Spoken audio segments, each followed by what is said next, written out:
Good morning, Grove Church. Hey, I'm Lauren Lewis. I'm the women's director here, and we are so glad you've chosen to worship with us this morning.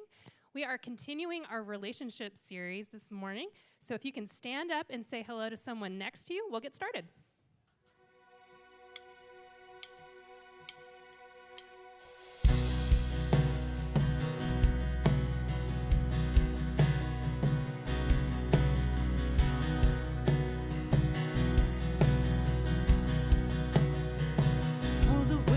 His glory, oh, the wonder of His grace, the power of salvation, oh, that pulled me from the grave. This hope is not empty, and forever He will reign, and He won't be put to shame. Oh, my soul, sing to the God of the ages, sing to the Lord of creation, sing His praise again. Oh, my soul, sing like the heavens are waiting, roar like an army of angels, sing His praise again. From the moment of rescue, I have never been the same when His love took me captive, and my sin was washed away. Now I stand here forgiven, and I know that I am saved, and I won't be put to shame. Oh, my soul, sing to the God of the ages, sing to the Lord of creation, sing His praise again. Oh, my soul, sing like the heavens are waiting, roar like an army of angels, sing His praise again.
You see me in the valley low. There is no home without you here. And I find you in the crowded thoughts. You quiet all the question marks. There is no space your love won't fill. I'll trade all my fear for peace of mind. All my heaviness for burdens light. And this will be my song. You are always good. I'll sing it all day long. You are always good. And when the day is through, I am left with you. Are always you. Are always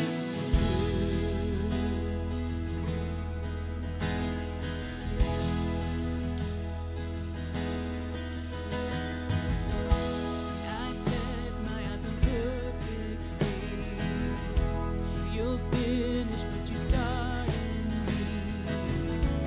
My heart will be an offering. I'll trade all my fear for peace of mind. All my heaviness for burdens light. And this will be my song. You are always good. I'll sing it all day long. You are always good. And when the day is through, I am left with you. Are always you. Are always every melody you're singing back to me.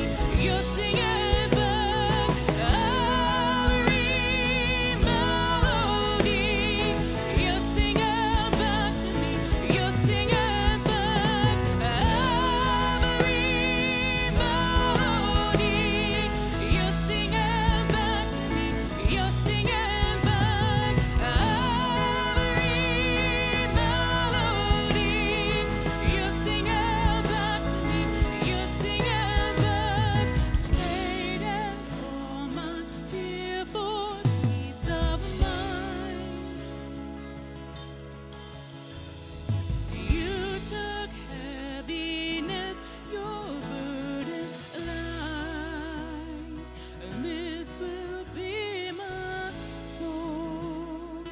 You are always good. I'll sing it all day long.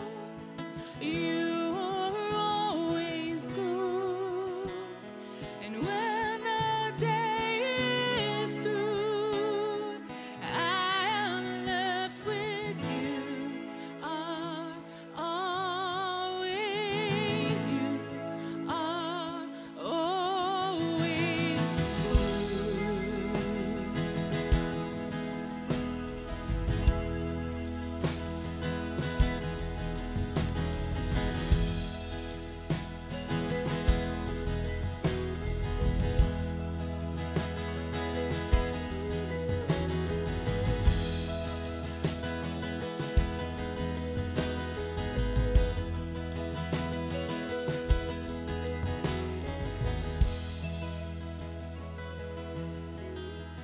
Father God,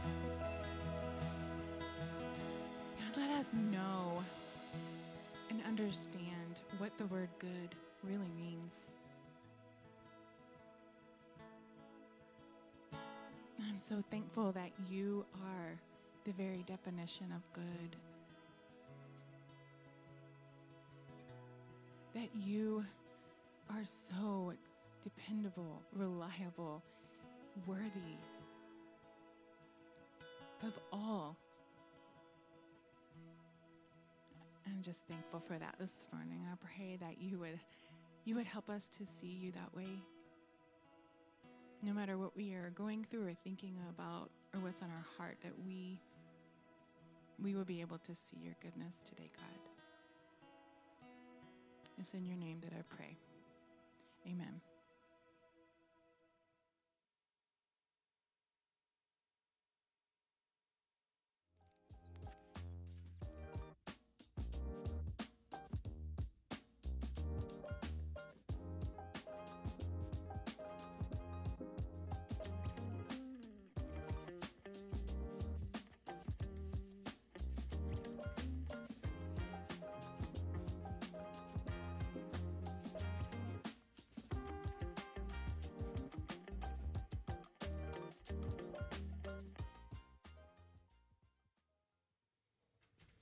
Hey, good morning. Hey, if you are new here, really glad that you're here. I'm Charlie, the lead pastor here. Really glad all of you are here, including you guys who are joining us online. Glad that you're worshiping with us. Like Lauren said, we're in the middle of a relationship series. But before we get into that, I have a quick kind of finance and business update that I want to give. I told you I'd be giving you these every now and then to make sure we're all together on the same team. I don't know if you guys notice. This is actually why I'm bringing it up. I don't know if you guys noticed that every week we kind of have a finance slide that kind of gives updates. It's in our email as well. Kurt, if you'll put it up there. And it kind of shows how we're doing from week to week. And I don't know if you guys noticed in the fall, it seemed like that number was getting really big in the minus, and now all of a sudden we're in the plus. And I kind of help you understand a little bit kind of how this works with our church and our giving, is that typically what on average comes in our offering every week is about $13,000 a week, which is, you'll notice, if we need 16, that leaves a pretty significant gap of about $150,000 or so. And so you'll see then when the fiscal year starts in July, that number will, if it's getting at $3,000 a week, it'll get pretty big. And so what then you need is about $150,000 of kind of special one-time giving. And we have some people that are annual givers as opposed to, weekly or monthly givers like that. And so there's some of that we anticipate is going to come in. And so far, a little bit over $100,000, close to $120,000 of that has come in. And so what will happen is you'll have this big negative there for a little while, and then all of a sudden, boom, now it looks positive. And what I don't want to happen, and this is what I'm afraid is happens, the last couple of weeks, since that number got big on the plus side, our giving the last 2 weeks has been kind of, really bad. I mean, I don't want to make it dramatic, but it was really, really bad. And part of me wonders if it's a little bit of the psychology of, hey, it looks like the church is doing well. Well, it is doing well, and I'm not worried. But those of you who are regular givers, I would encourage you, regardless of what you see in that number week to week, to continue in your regular normal giving, because then that allows us to then kind of budget and understand and have good expectations about what's coming in and how far we're behind. Because I look at that number and I think, okay, we're still about $30,000 behind on what we need for the year, but that kind of implies that the people who are part of our regular giving are doing that. And so I just want to make sure you understand that. And again, it's why it's important as people who are regular members here at the Grove to make sure that you're giving as much as possible, that your giving can be anticipated and is regular, so that we can make good decisions and make sure that our church continues to be financially healthy. So thank you for listening to that. We're going to jump into our relationship series here. And as always, anytime I do a relationship series, it always makes me really mindful of my wife and I, Heidi, our relationship. This June will be 29 years that we've been married, which is really awesome. And when you've been married that long and things are going well, you kind of find yourself getting into grooves, and you know each other really well. And you kind of do things without even really having to ask the other one, because you just kind of understand, right? So my wife and I, we really like to travel. We really like to do it, and there's a groove that we have. Despite the fact that I'm not particularly the detail-oriented one, I am typically the one that plans the trip, because this is one of my superpowers, my hidden superpowers, hidden talents, hidden gems, is that I can find a trip cheap. Whatever it is you think, I can find how to do really, really cool things on the cheap. Like somebody came up to me the other day and said, I hear the average cost for a family of 4 at Disney World is $15,000, which I really love them saying that to me because we don't come anywhere close to that. And makes me feel really good about myself because there's 5 of us, not 4. We stay longer and we do more stuff, and we're not even, way under half of that. And so I love that. And we just recently went on a trip, and I've liked to brag about it because it was 2 plane tickets, 4 nights, 5-star hotel, under $500, right? And I love saying that because like talking to people like, what? All right, okay, so here it is. And it was this place, you're going to judge me. Stop, please don't. Well, it's this place we like to visit. It's just outside of Henderson, Nevada. If you don't know where Henderson, Nevada is, it's just outside of Las Vegas. So that's not the point of this. And so I planned that, but there's you have to call the hotel if you want a particular room request. Anything that involves the phone, that's Heidi, because I'm not trying to talk to anybody on the phone. If I can avoid it, I want to. So she handles that. And she's the foodie, so she's always planning the meals, and she's always on various websites looking for restaurants wherever it is we're going or what we're going to eat. That's what she does. And so I'll usually find us a fun activity or two, and we don't even have to have conversations about it. But then there's this other thing that happened this last week. I hinted at it last week, and I'll start with the punchline. We definitely did. We ended up on the set of the filming of a Mark Wahlberg movie that is coming out this year. And I'm not saying we're in the movie. I'm just saying there's a greater than 0 chance that we are in this movie, right? And how did it happen? It was just this, it's a confluence of events. Like I noticed something and she noticed something and she does something, and we're willing to take risk, and she'll push this way and I'll push this way. Beep, bop, boo, boo. We just kind of doing all these things, internet sleuthing, chatting people up. We just kind of fall into these roles, and boom, there we are. We're on the movie set, right? And this is just kind of how we roll. We just kind of understand each other and work well together and are willing to kind of, I don't want to say, when I say cross a line, I'm not talking about an ethical line. Just kind of willing to do something maybe somebody else wouldn't, take a risk somebody else wouldn't. And we have fun, and we do this together. And you're together 29 years, you don't have to look at each other as like, hey, there seems to be something going on there. Do you think that we should go over there or not? Well, I don't know. You just know, like, shh. And we go, and next thing you know, we're in the movie, right? And so we know each other. And what it means for me to be a husband in our marriage is pretty well established. And what the expectations of her as the wife in our marriage, those are pretty well. But here's the question. Are there predetermined tracks, predetermined roles that God has for a husband and wife in marriage that he wants all marriages to look like? Are there these predetermined roles or not? And I don't know what kind of websites or blogs you follow, who you follow on various social medias, in Christian circles, Christian thinking.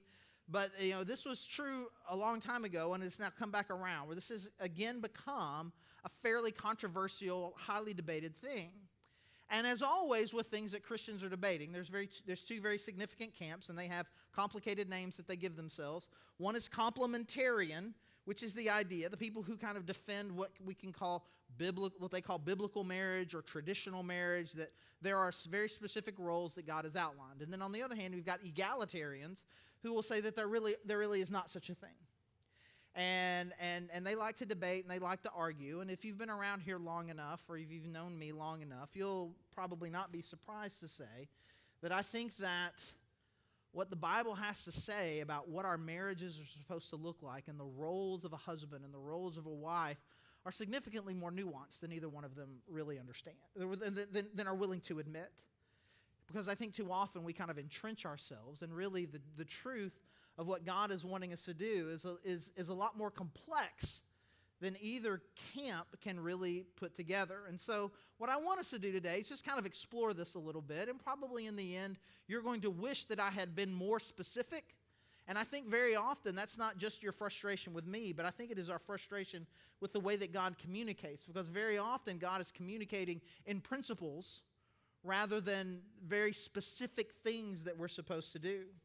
But this passage in Ephesians 5, I do believe, gives us a great blueprint of some incredible principles and roles for us to play to allow us to have a healthy marriage. Because too strict of roles, I think, can produce one sort of stress and problems in marriage. And the idea that I'm not even sure who I'm supposed to be can cause a different set. So let's jump in here into this passage in Ephesians 5, starting in verse 21. And if you were here last week, you will recognize this. We will reference this verse again. It starts verse 21. Submit to one another out of reverence for Christ. And so anything that we're going to talk about with our roles in the context of our relationships begins with this, that all of our roles begin with mutual submission. They begin with mutual submission, this idea of we're supposed to submit to one another. And the best definition, I think, for submit is I'm going to give up the thing that I want to give someone else what they need. So I'm going to submit my wants to your needs. So rather than me trying to get what I want from you, I'm going to try to give you what you need. And the risk of that, and we talked about that this last week, is that there's a trust factor there. Because if I do that and you don't, then I'm going to be taken advantage of. And so I need to do this for you and trust that you're going to do the same thing for me. And that we can trust one another to kind of know that the other one is looking out for me. I'm not going to look out for me. I'm going to look out for you. And I'm going to be able to trust that you're going to be able to do the same. And one of the best illustrations for this is I think the way that very often we fight over the check. The check comes, and they make one check instead of two, and then you kind of have this, you can have this argument. It's like, nah, man, you're paying for this one, man. I'm always paying for stuff, you old cheapskate, you got to pay. What do you mean? I'm not a cheapskate. You're the one's a cheapskate. You never pay. And you can fight because you're afraid that someone's taking advantage of you. Or the overly nice people. Ever been involved in a situation with an overly nice person?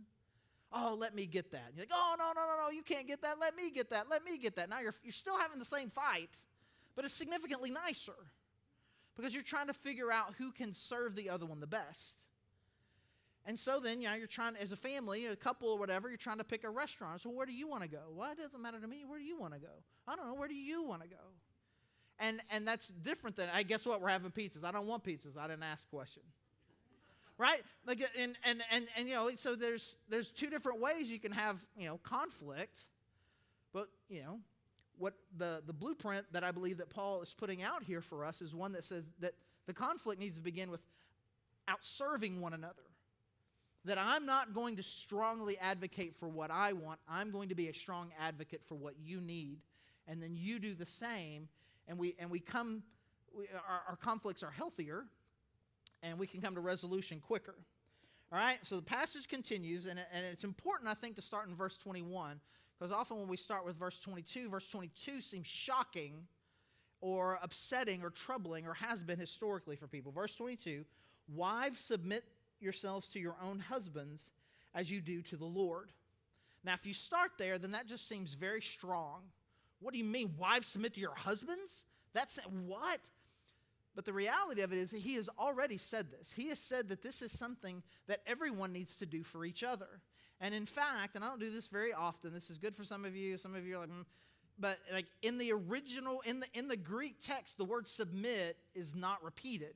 It's submit to one another out of reverence for Christ. Wives, to your husbands. And so basically he's just building on that same idea. And what he's saying is, this thing that you're supposed to do for one another, here is specifically how it should play out from a wife to her husband. So he's not asking the wife to do anything different than he's asking any of the rest of us to do. There's just a particular way and a particular type of submission and service that a wife is called to do in the context of a marriage. And so it shouldn't shock us or feel like now we've immediately established a hierarchy, because Paul has already established a hierarchy in verse 21, which is there isn't one. We're not trying.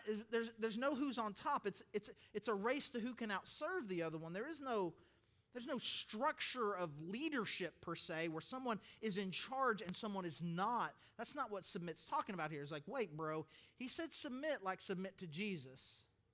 So that seems different. Well, let's continue. Verse 23.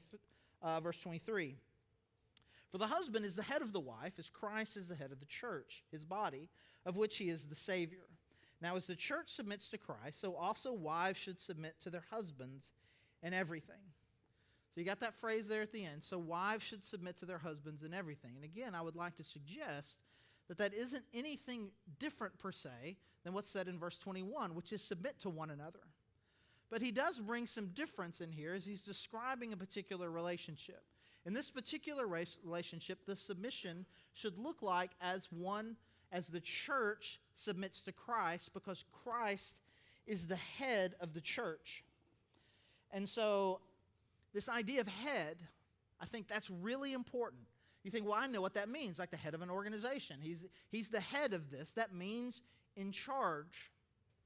But there's an interesting thing that Jesus said when he was talking about leadership. And he talked about specifically around this idea of being head, right? That to be a leader, he says, man, this is the way that non-believers think. They think of leader in terms of authority. Who gets what? Who gets privileges? But that's not how it is with you, because if you'll notice me, leadership was about service and sacrifice, and that's what leadership is for you too. And I find it interesting, Paul's use of the word head when any number of words could have been used. He could have used Lord, he could have used King, he could have used God, all roles that Jesus plays. But he wants you to think of it in terms of, okay, Christ is the head of the church, and in the same way, the husband is the head of the wife. What does that mean? Like, what does he mean? Because it can mean, again, at this point, it can mean a lot of things. We want it to be, or we think it's about decision-making, authority, who's in charge. It's about hierarchy. But Paul continues and explains verse 25.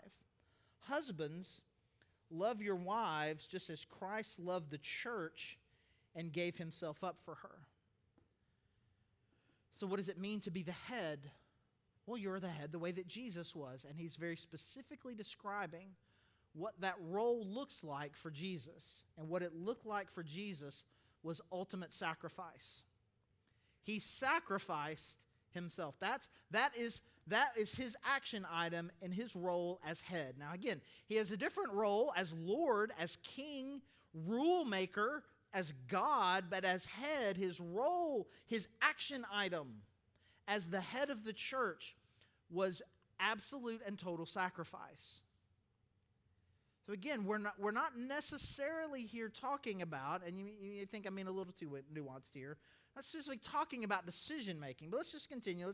Let's finish this up.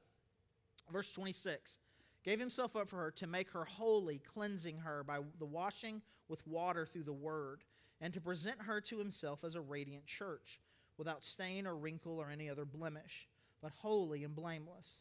In this same way, husbands ought to love their wives as their own bodies. He who loves his wife loves himself. After all, no one ever hated their own body, but they feed and care for their body, just as Christ does for the church. For we are members of his body. For this reason, a man will leave his mother and become united, father and mother, be united to his wife, and the two will become one flesh. Now, if there's a part of you after all of that, it's like that was a lot of words, feels a little confusing, I'm not sure where Paul is going with that. I would like to suggest that based on the evidence of this next verse, that I think Paul realized that that's what he was doing. He was very simply and clearly, I think at the beginning, kind of describing, okay, a wife is supposed to be, is supposed to submit, just like the church does to Jesus. And then the husband is supposed to sacrifice himself for the wife in the way that Jesus did for the church. And he's kind of, again, describing in the context of a marriage the way mutual submission can look like. And then he just kind of goes off for a little bit. And then he says this in verse 32. This is a profound mystery, but I'm talking about Christ and the church, which is kind of his way of saying, okay, I kind of lost the thread there for just a little second. I kind of lost the thread. And then he sums it up for us very well here in verse 33. However, each one of you also must love his wife as he loves himself, and the wife must respect her husband. And so he's like, I don't want you to get too deep in the weeds about the connection between husband and wife and Jesus and the church, because there's our difference. It is a limited metaphor. And I may have just kind of, I'm talking about Christ and the church here. But let me sum up. Wives, respect your husbands. Husbands, love your wives the way that you love yourself. And so he's describing again, I believe, again, verse 21, what mutual submission is supposed to look like in the context of a marriage. And so what he's describing here for a wife is, this submitting like you submit to Christ, and to love your husband. I mean, to respect your husband. And a husband is supposed to love his wife the way he loves himself. Now, a lot has been made, in fact, there are books have been written with this title about the difference between love and respect. And these are two very different words, but I think if we think about it, if we're going to make a Venn diagram of love and respect, they're very similar, right? You love and respect in very similar ways. But I think there is a difference between these two words, even in their similarity. And I would say that in the same way that men and women are very much alike, except when they're different. And there is a difference. There's a lot of things that all people have in common, but there are some differences between the way that women think and behave and what they desire from their spouse. And there's some differences between the way a husband thinks and what a husband desires from his spouse. And Paul is highlighting that. We're talking about the same thing, mutual submission, but the way it plays out is going to look just a little different. Because what a husband tend to want and desire most from his spouse is a woman that genuinely believes in him. I believe in you. I believe in you. And I want to empower you. And I believe that you are great. You're a great man. And I believe that you can do things. And I trust you. And what a wife tends to want more is a cherishing, a valuing. You are of incredible importance to me. I love you.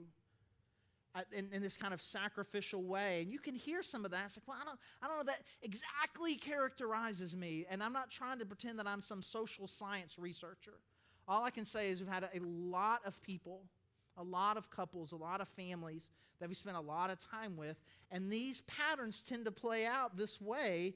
And again, that kind of affirms what Paul's saying here.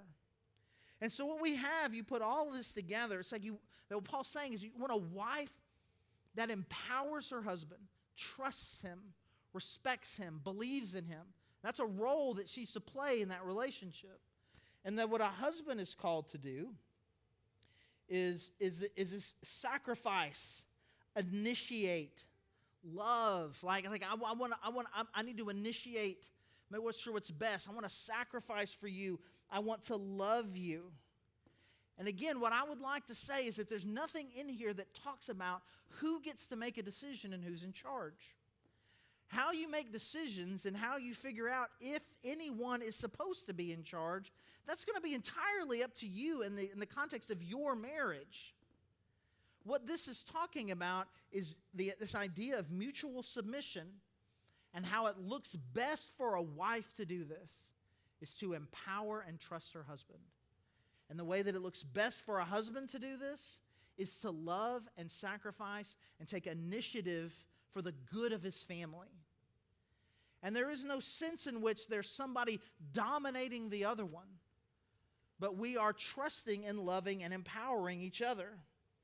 And so you may ask, well, what's that supposed to look like? What does that look like? And the reality is it's going to look very different in a lot of different marriages. Too often, we're wanting to talk about the mechanics of it. Okay, what am I supposed to do? So how do we decide where we're going to eat? How do we decide where we're going on vacation? How do we make these sorts of decisions? Who's supposed to be in charge of the finances? Who does this stuff? We're wanting to talk mechanics, but we can't even begin to talk about mechanics until we understand the principles involved. And the principle primarily, the first one is of mutual submission, but I've got a few more, I think incredibly important principles that I think that can play in, that I think that can help you sort out maybe some of the broken mechanics that may be happening in some of our relationships. And the first one is this, is that you need to play your role. And I'm going to say it this way. You need to play your role. Your role. Too often in a marriage, we are overwhelmingly preoccupied by thinking about what our spouse is not doing. What are they not doing? They're not doing this. They're not doing that. They should be doing this when they're not. They should be being like this. They should be this. They should be this. And you become obsessed with what your spouse isn't doing rather than focusing on the thing that you have the most control over, which is what you do, what you choose to do in the context of your relationship. What you choose to do in the context of your relationship is the thing that you can do. and I'm going to be who God has called me to be. I'm a husband, and I'm going to focus on sacrificing for my wife, loving her well, taking initiative to make sure that things are good for my family. That's what I'm going to focus on. I'm a wife, and I'm going to focus on empowering and trusting and respecting my husband. And again, we talked about this last week. That's risky. And of course, all of this begins with trust. Because very often what kind of happens in our relationships is that very often a relationship will be, you kind of have a,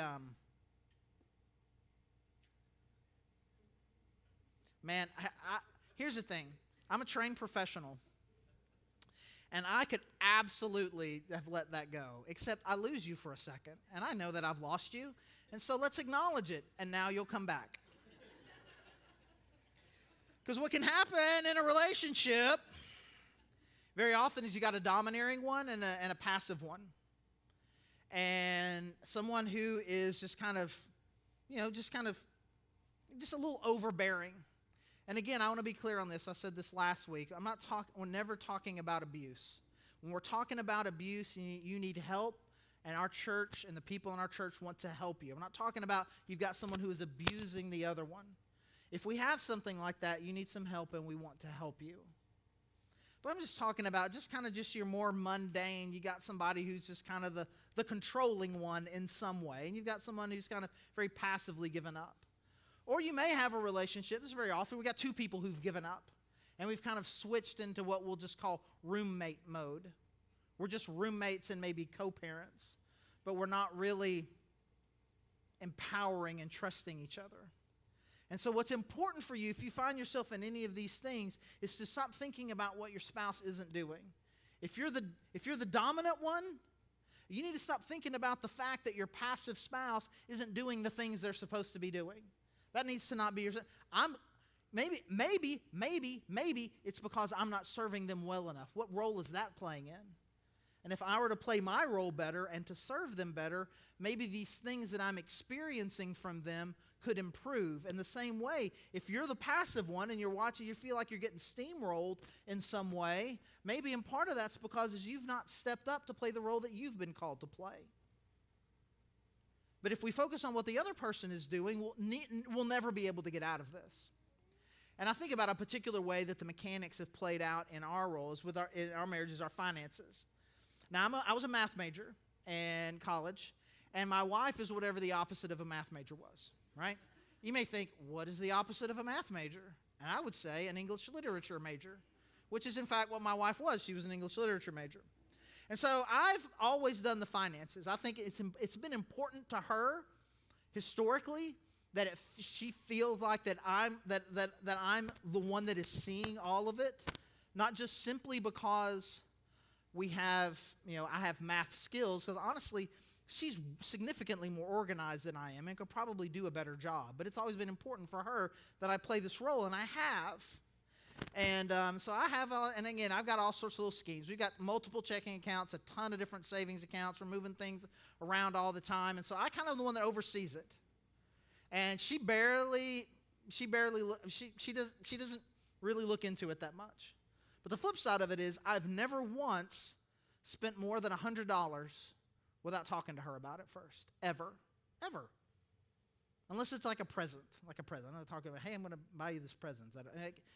Because that matters to her. It matters to her that it feels like that we're not ever being frivolous or buying things that we shouldn't be buying. And so we always talk about it. But she has all the logins, but I don't think she ever logs in. Every now and then she'll just kind of ask me, sometimes in a stressed way, what is this? What is this? What is this? What is this? What is this? And I try to always answer a question. But then how do I interpret her stress? Do I interpret it as her not trusting me? Or do I interpret it as she obviously needs more information than what I'm giving her? And so I try to be more proactive in communicating with her. Now, some of you may hear about that. Especially some of you wives may hear about that. And I'm like, great. If you feel like you need more involvement in the finances than what I've just described, that is a great mechanic, operational principle for your marriage. And I hope that your husband knows that. And I hope that you have communicated that well to him. And I hope that he is honoring that. I'm not suggesting that particular detail for your marriage.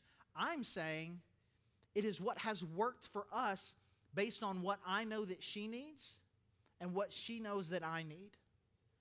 And so we have made that work. But again, not always. It hasn't always been great, which leads us to our second principle is like you play your role, but you've got to give your spouse the space to play theirs. So I'm not a systems guy. I get it done. It's functional. We get to them. But I pay the bills on my laptop here at the church. So I take the bill and I put it in my car. And sometimes it sits in my car for a day. Sometimes it sits in my car for more than a day. Sometimes it makes its way to the floorboard. And sometimes my wife makes her way into my car and there's our bills on the floorboard. Now, 27 years ago, this principle did not work very well. It would really upset her that she didn't like what I was doing, but she came to realize, hey, if this is his thing, I need to let him do it. Even if he's not doing it the way that I think that he should, even if I think that this is going to cause some problems, which honestly it has. Not every bill I have ever had to pay has been paid on time. I have not batted 1,000. I'm not batting 1,000. And the problem is it always seems to be the one that immediately sends the second thing with the pink paper. And I'm like, ugh. And then you come home and she's like, in the old days it was, what is this? And now it's like, hey. Or she'll just send a picture of it on her phone and send it to me. Beep. Just so you know. And she's not trying to be anyway. She just needs to make sure that I know. Apparently, we have at least one delinquent bill. Like, usually, it's like, yeah, I know. It was only a day behind. I promise. We're fine. Right? But she's not trying to take over. She's not trying to take over. She's not trying to be. Well, if this is what he's supposed to do, and he's not doing it the way I think he should, I got to take it back. She let me grow into this. Because too often, we're watching our spouse and they're supposed to be doing something. They're supposed to be, there's a role that we've decided in our, this is what we need from you, and they're not doing, you take it back. And next thing you know, now there's no space for them to be or become the husband or the wife that they need to be. And you need to let them grow into that space and give them a place where they really feel like that they can be a good husband, be a good wife. And now when I say this, when I say you need to take a step back and let them grow into the role, here's what I don't mean this.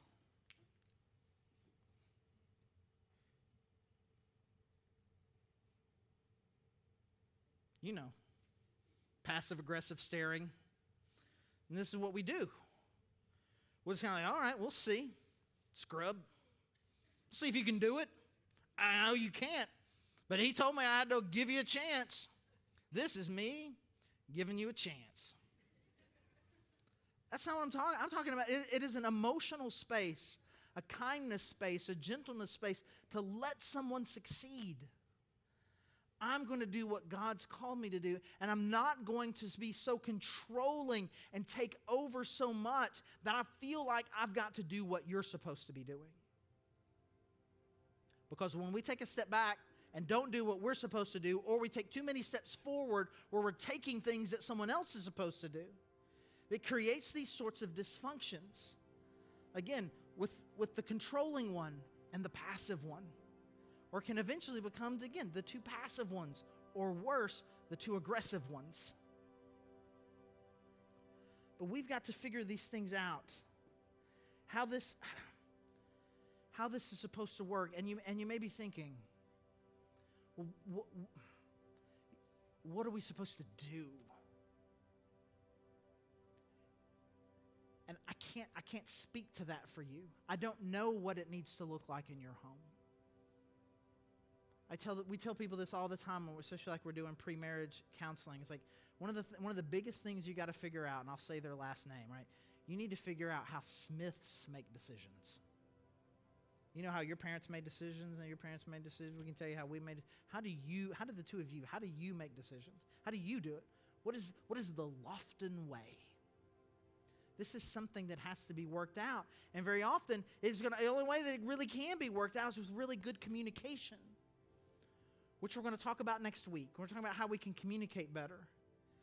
If you're not being loved well, it could be because he doesn't know. He doesn't know because you haven't told him, or he hasn't yet quite figured out how to love you well. And guys, it is your job to figure that out, but ladies, it's also your job to tell him. And guys, you may feel like she's disrespecting you. She may not know that what she's doing feels disrespectful to you because you didn't tell her. And again, ladies, it's your job to figure that out. But guys, it's also your job to tell. And we're not very good at this. And Heidi and I have said this for a long time, that most marriage problems come from women feeling unloved, guys feeling disrespected, and we lack the tools to talk about it. So we'll spend some time next week talking about some tools that we can use to have better conversations. But working out these problems that we have are going to involve a lot of really difficult but important conversations. But above and beyond that, final principle, we've got to learn to trust God fully. I don't know, honestly, this is going to sound like something that a preacher would say. I don't know how marriage works without God. I just don't. Without, how can you love the way that Jesus loved if you've never experienced that love? How can you trust someone to love you well if you've not experienced that unconditional trust? And how can we make any of this work unless God is there with us, helping us through His Spirit? We've experienced and understand the gospel. His Holy Spirit is powerful within us, giving us the courage to do and say the things that we normally wouldn't say or do. So I beg you to put God in your life and in the center of your marriage, because without His help, without the power and the reality of the gospel, and without the real presence of God's Spirit in you, it gets more difficult than I could even possibly imagine. And so to the degree that I want to give you homework, have some conversations around this. Here's how I feel like I could be loved better. Here's how wish I could be respected better. Here's some things that you're doing that I wish that you weren't. Or here's some things that you're not doing that I wish that you were. Have those sorts of conversations. And there's a really good chance that they're not going to go well. And again, we can talk about it next week, how we can do better. But it is better to have a bad conversation than to keep living this repeated circle, this loop of things that we're doing right now that's not getting any better. So let's learn to trust each other. Let's learn to communicate. And let's put our hope and faith fully in the gospel of Jesus Christ. Let me pray.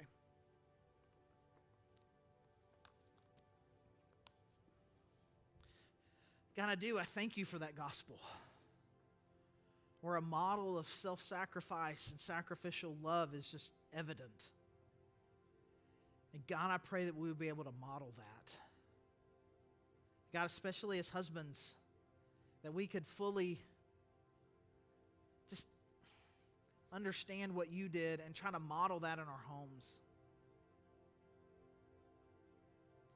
And God, I pray that we would be able to trust, that we would be able to love, that we would be able to respect, that we would be able to talk. That God, that we would be able to move past these patterns that we've got.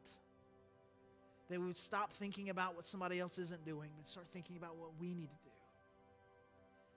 God, the more I talk, the more overwhelming it seems. And so, God, I pray that your Spirit, your Holy Spirit, would be very present within us and gives us the courage and the ability to love the way that you have loved. And again, we thank you for your Son, who is the incredible model of that, and it's his name that we pray. Amen.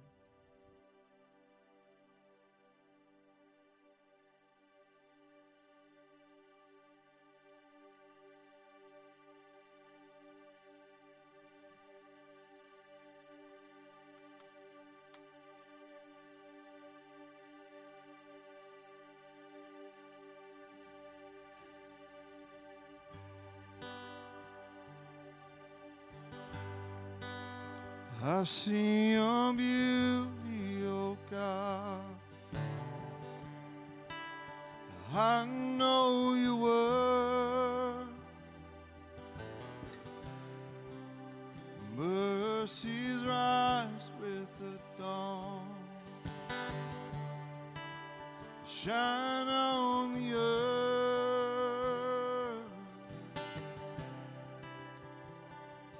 of your grace and your goodness. I have tasted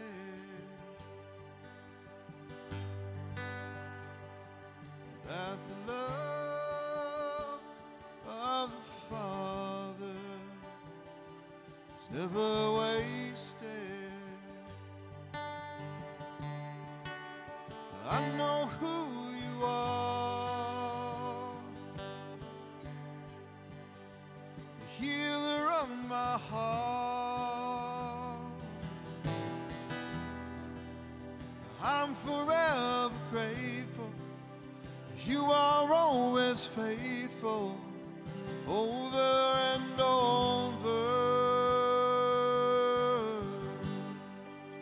Your promise is true, oh God. Jesus, I believe.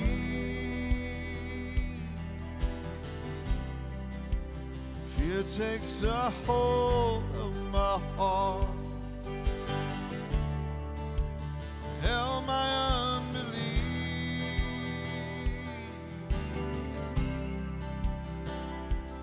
of your grace and your goodness. I have tasted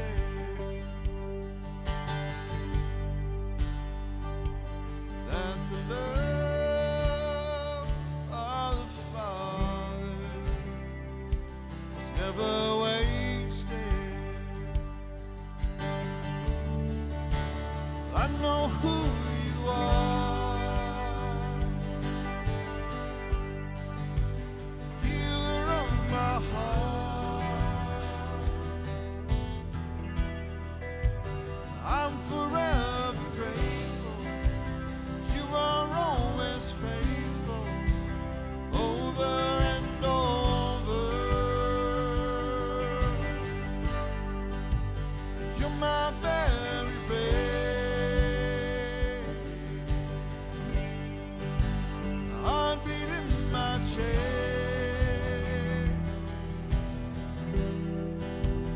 You're the God who raises. I will sing your praises over and over.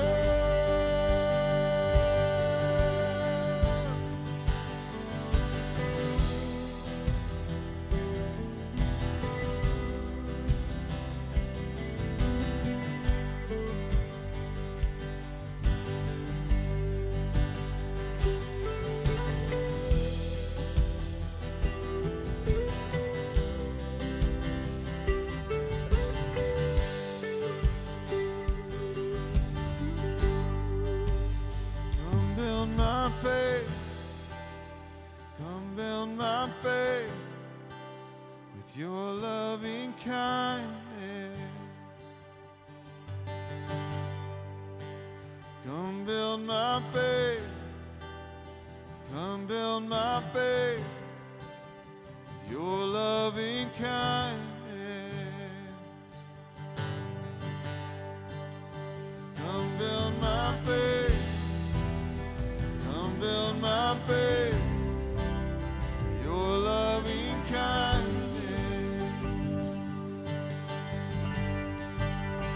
Come build my faith, come build my faith with your loving kindness.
I searched the world,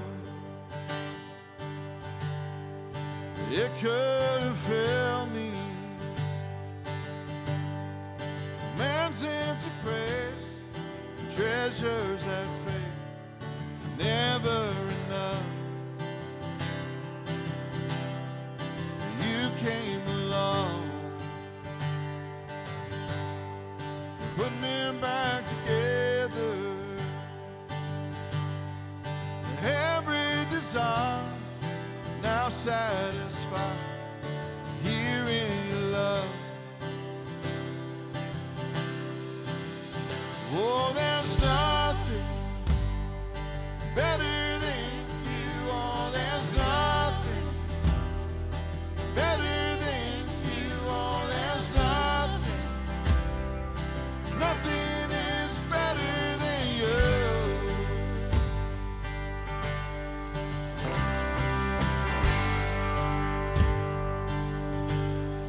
I'm not afraid to show you my weakness, my failures and faults. You see them all, still call me friend. 'Cause the God of the mountain, the God of the valley, there's not a place mercy and grace won't find me.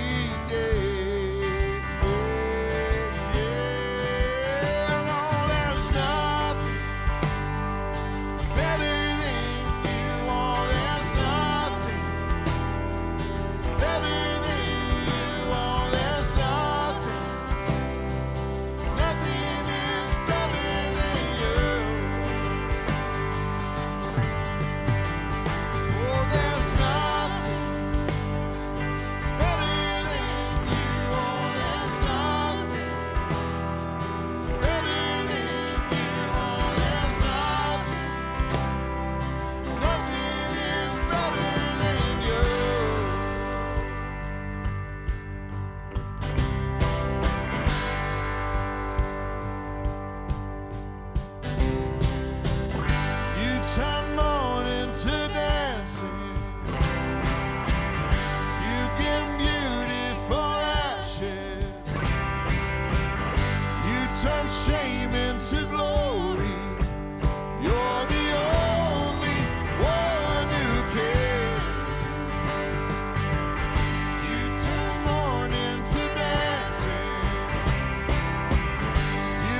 you, oh, there's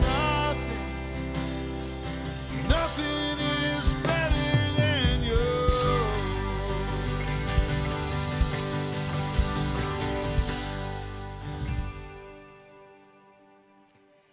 God, I thank you so much for who you are. Lord, that you model for us what good relationships look like. And Lord, that you don't leave us alone to figure it out. And Lord, I just pray as we go throughout our week, Lord, that we would trust you to take the hard steps in our relationships and to love well in our families, in our workplaces, and in our marriages. Lord, thank you so much. In Jesus' name I pray. Amen. These series always kind of give me a gut punch, and I think it's easy to just say, yeah, I'll have that hard conversation, and we just kind of put it away. I would really challenge you to really do that homework, to trust the Lord and just start to have just one conversation with your spouse and start asking those harder questions. And if you're in a place to where that just feels impossible, like there's just no way that's happening, please reach out to Mark or to Charlie. We have some amazing resources at the Grove and some incredible people that would love to walk through some hard with you to where you can feel like you can have those conversations. I've got a couple announcements. First is Connections. If you are new to the Grove, we are so happy you are here, and we would love to get to know you. We have a class called Connections. The next one is March 5th, and it's after the second service. We provide childcare, we provide lunch, and just a chance to meet our staff, to get to know what we believe, and just opportunities to serve and get better connected at the Grove. You can sign up at thegrovechurch.org/connect or head over to the Connect Desk and we'll help you out. Also, we've got Women's Retreat coming up in 2 weeks. We still have spots, so if you haven't signed up, you totally should. It's in Branson at a lake house. It's super relaxing. It's just a great time to connect with other women of the Grove. If you're new, please come. We've got a lot of new women that are coming, so it's not just going to be you alone. I'd love to get to know you better and meet you there. For all other announcements, for events and anything concerning giving, you can go to thegrovechurch.org/connect or thegrovechurch.org/give and get all the information there. I hope you guys have a great week. Thanks.